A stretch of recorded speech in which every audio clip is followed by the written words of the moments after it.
before I got on, I was just listening, or not listening, but I was just thinking about the last episode. I think it was the last episode, either the last episode or episode before. I had brought up pen pals don't exist anymore or whatever. And shit like that. And this, maybe in the art of just writing anything. And it made me think about, like, when we were kids. Or not even just kids. I mean, just younger. Probably more and more or less kids. Middle school, junior high type age and shit. Like, we used to write letters to females, letting them know how we felt. Or, like, asking them, like, hey, you always see that cliche in movies now. Like, hey, do you like me? Yes or no type shit, Or would you go out with me? Whatever, blah blah blah, like that. Like, and that's the thing is that's not movie shit. That actually happened in my life. I definitely sat that note on someone's desk with a yes or no. That was real life. That's what it was. But aside from that,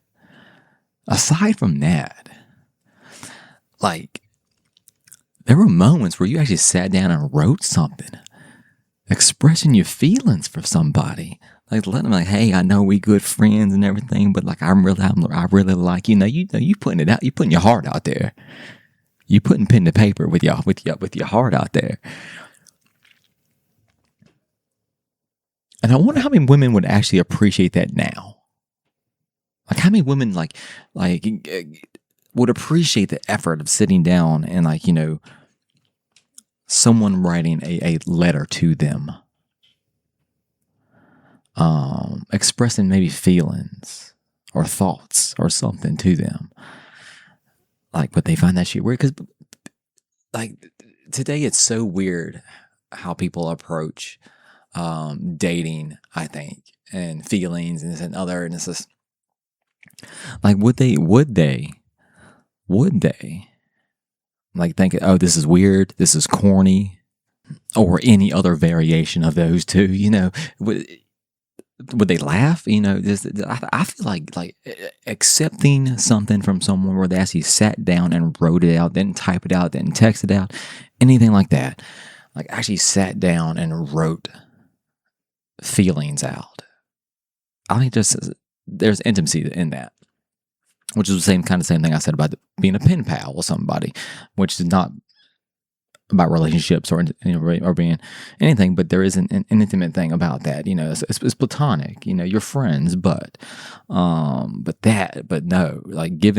going on a limb and just pouring your heart out in between the blue lines on a loose leaf piece of paper. You putting it out there. You know what I'm saying? And once you lay it down somewhere, it's gone. It's out there now. You can edit text. You can take those back. Once you set that down on the old desk there and walked away, that was it. It was out there. Worst thing was when we send one of those. Next time you see them, they act like they, and don't even mention it. Don't even mention what you just did the night before. I've done it a handful of times in my life. All right. It ain't always work out, but but I do like the practice of actually writing, and it would back then we were doing it from the get-go.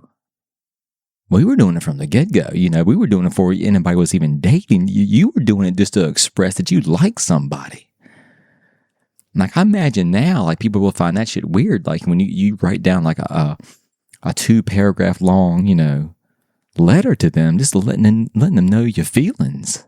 And like, oh my God, we just started talking, why am I getting all this? I feel like that's how the world would be now. But back then, that was common to put it out there in the world.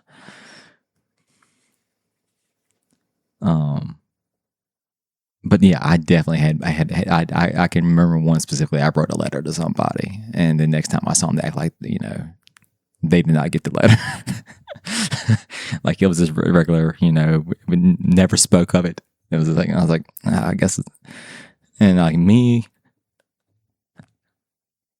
I was doing some emotional crafting the night before on that letter too.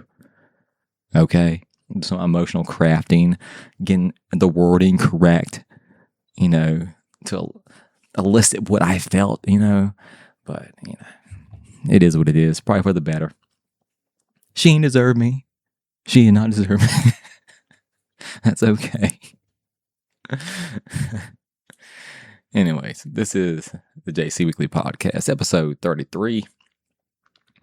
Much like you're listening or watching to me now, you can find me anywhere on all the socials under JC Weekly. You'll see my face or hear my voice doing something. Pardon me, I had to get that water down. I'm gonna tell you what, today, this episode is gonna be like I'm just talking because I really didn't have anything too much. That's why I didn't record last night. To be honest with you, I just didn't get out a little later than usual because I just have nothing to talk about.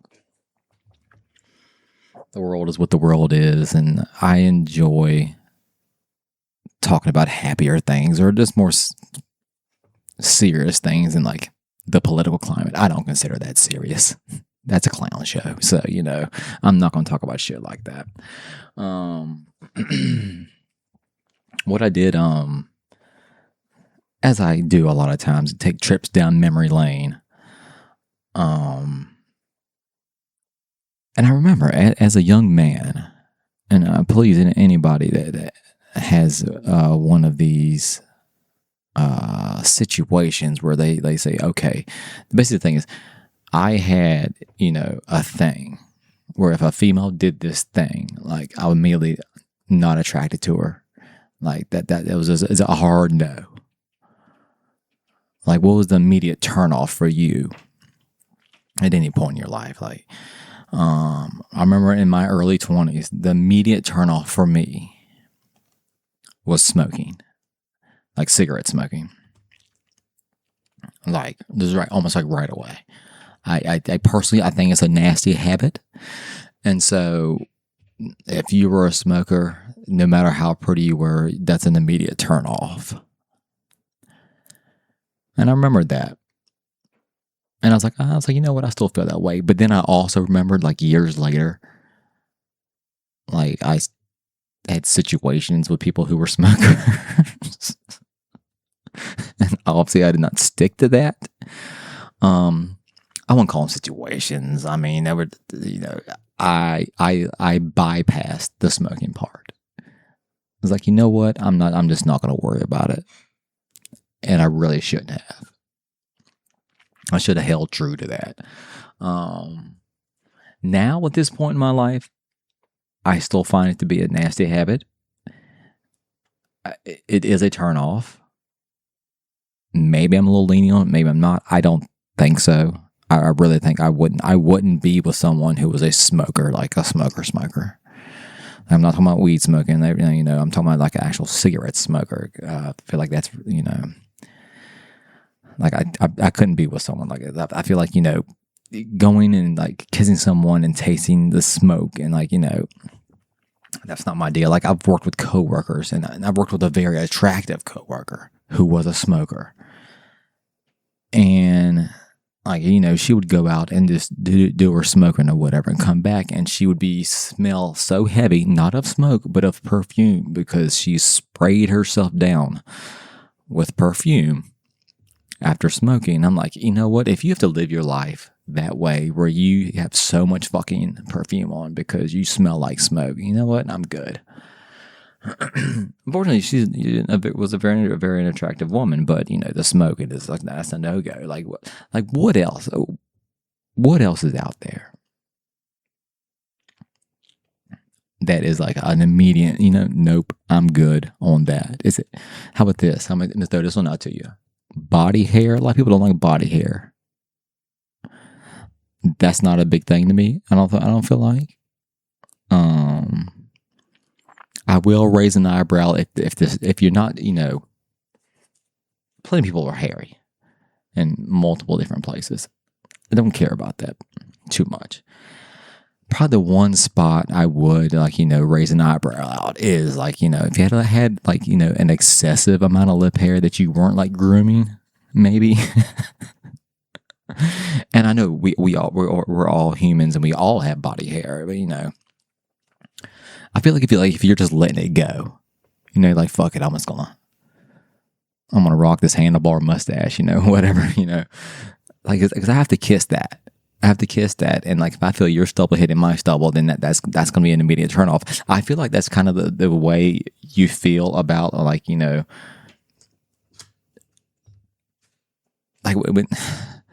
if someone had ever had to be asked why is it you aren't attracted to men, I was like, for one, I'm not gay, but I do feel two burly ass men hugged up and shoot each other. That doesn't sound very intimate to me. It doesn't sound very attractive. I don't know. So I mean, it'd be the same way with a woman. I don't want that going on there.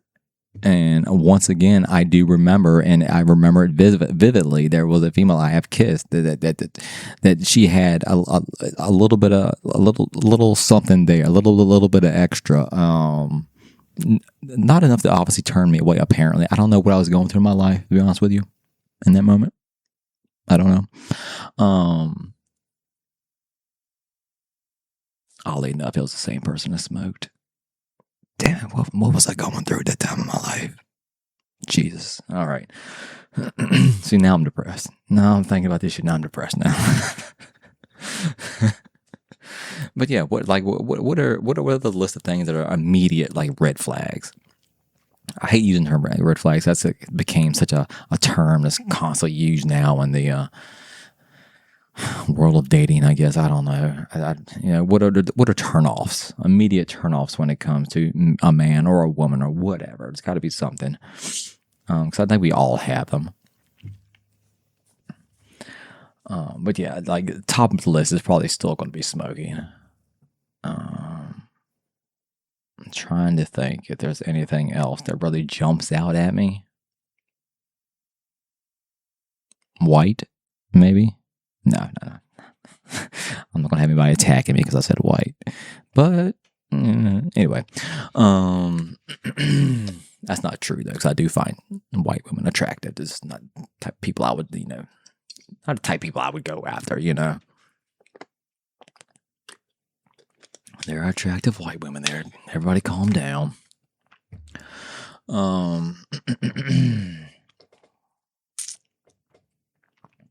So I've been reading quite a bit recently. And I like that I've gotten back into it. Because I used to be quite a reader when I was in middle school. That's where I stopped kind of reading a lot on my own. I didn't have to do it with in school or anything. I was just reading. I was a reader. I really have enjoyed it. And it was a slow process getting back into it, because I've been doing audiobooks, and now I'm on my I'm actually reading. I'm on my second book right now. I have actual reading while I also listen as well, audiobooks on the drive and whatnot. But I don't know if anyone remembers this. This is a sidebar. I don't even remember this, but you remember when we used to read books for Pizza Hut parties? Is anybody old enough to know and remember when we used to read books and turn how many of the books we read, the classroom read, we would get a Pizza Hut pizza party? I need to know, does anyone out there remember that? Because I do. And let me tell you where I fucked up in my one time that this happened. So the class, was going to read books. You read however so many books or whatever. You got a Pizza Hut pizza party, okay? And then you just kept track of how many books you read, and you turned it in. So I got announced. I'm like, oh shit, oh cool. What am I going to read? And I've always been a horror guy, so I was like, okay, I'm going to read Dracula. Yeah, Bram Stoker's Dracula. Now, if anybody knows anything about that book, it is a long fucking book. It is huge. is a really big book, but that's the book I chose. Like, okay, this is my first one. I'm gonna knock it out. That book. I think this is a month process. Okay, that book. All right. Sorry, got rudely interrupted there. Where was I at? Oh, Bram Stoker's Dracula. So this is a long ass book, and this is the first book. This is the book I'm starting with. This is the book I'm starting with. Like, all right, cool. I'm gonna knock this out, right? And that book took me the whole goddamn month. I think. I'm pretty sure it was like you read for a month. Everyone else was knocking out multiple books. It took me a whole month to read that fucking book. But so I mean, I didn't really contribute too much to the pizza party, but we got the pizza party though. That's all that matters. We got the pizza party. Okay.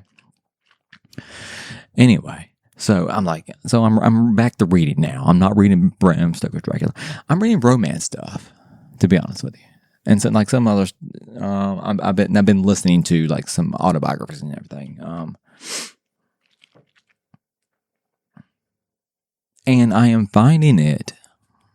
Let's not say finding it. I am rediscovering that it is. I'm enjoying it more than actually watching TV here recently. Like I'd say like my TV like it stays off and I'm just sitting here reading a lot here recently. And obviously TV and movies is very easy to digest. You know, it's playing in front of you. All the things are going on screen and whatnot. But like books are like it's so they paint the picture so well. And it's because you have to, because you're reading it on the page. It's not being shown to you. So they're using the words to paint the picture so well and describe everything that it's been kind of fun. And, you know, and I hope I continue doing it. And I like where I'm at right now. I like where I'm at, and I like reading the romance stuff, and I wonder about myself about that. I was like, well, why is it do I like the love stories and the love songs and writing love stuff? Searching for love, maybe. I don't know. Maybe I like the idea of love and the possibilities of it out there, and like I haven't always been the best component of it, but I feel it. I know I can be, and it's inside of me, and maybe I want that for my life. And so it's reading what I want to be in the world, basically. Passionate things and intimacy and all that.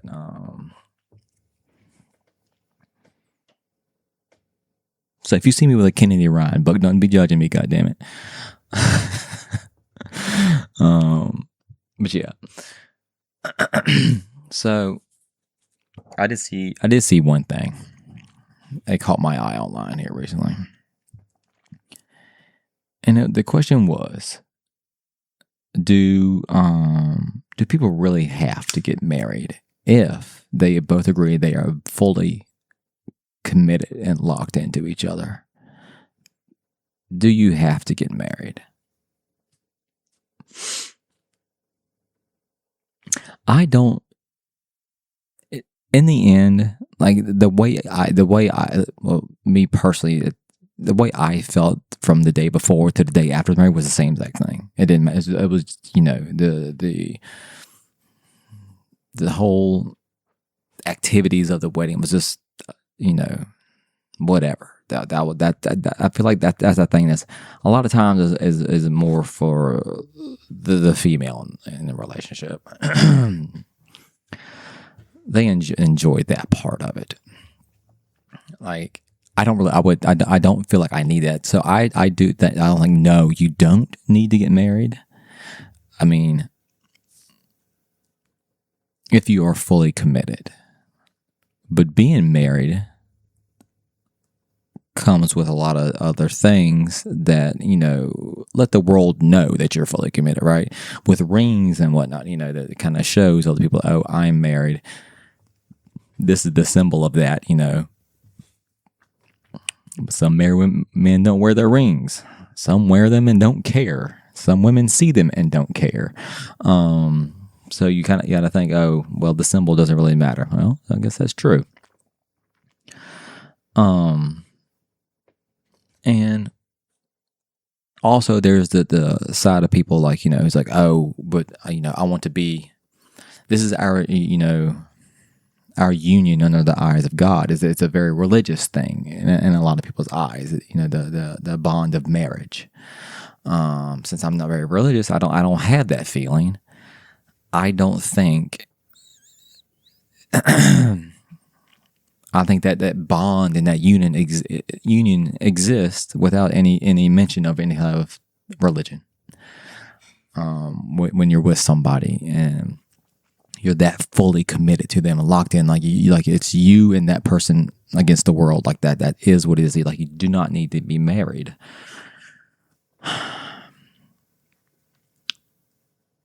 And I'm trying to almost say but I can't think of a but. Because aside from like things like when it comes to like taxes and shit like that, whatever, financial things that might be, a positive for being married. Also, it's the image, right? It's kind of like the image of the world and society is like, oh, it's the image of stability almost when you're married to someone.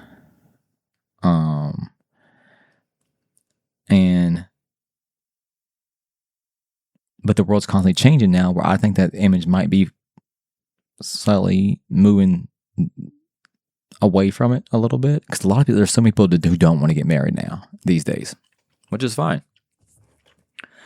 If you're, I live in the country. If you're in the country, there's people that have what we call common law marriages all the time. They've been together for the last 30 years, never got married, but they got a whole family and everything, been committed to each other. This is what it is, So I don't specifically think you need to get married.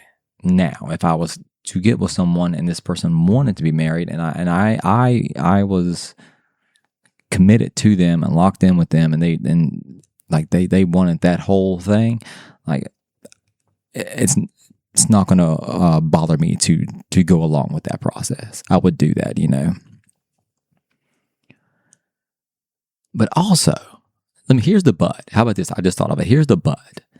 The but is the actual, like you as the man finally coming to that realization.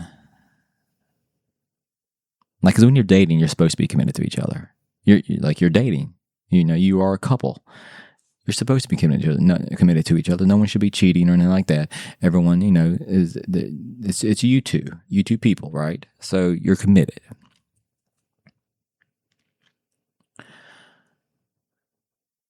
I think the realization from a man that, oh, I want this person a part of my life for the rest of my life. And I want everyone to know about it. And I want her to know about it. And like that, and the image of getting down on one knee and asking her, and telling her how much you love her and want her to be a part of your life and you can't imagine her without it. Like the image of that's very appealing. I think to anybody, to be honest with you. I think sitting down and having a discussion is like, hey, you know what? We're committed to each other. Let's just not worry about the marriage thing. It's like, it's just me and you. That's not as sexy. It doesn't come across, this doesn't quite hit the same,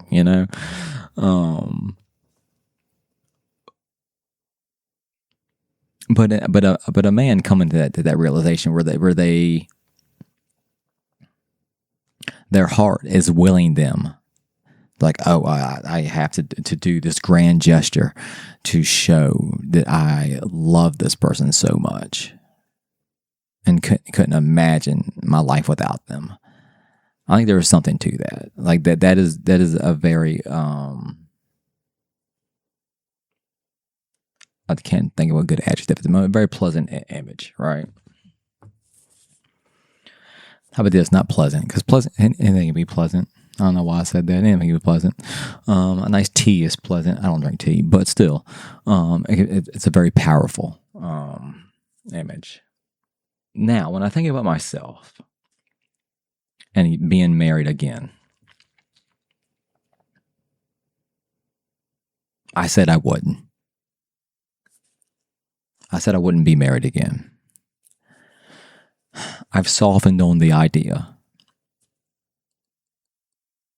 as I softened on a lot of things, but I've softened on it. Time heals all wounds and whatnot.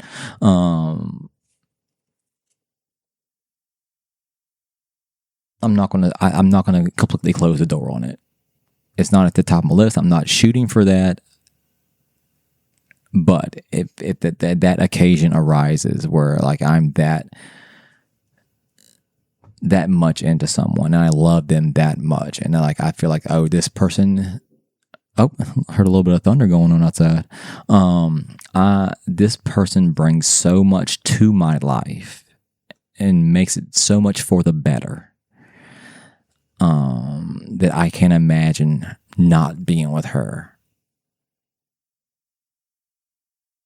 I think with me being the romantic at heart, I would probably do the grand gesture, and do the marriage thing.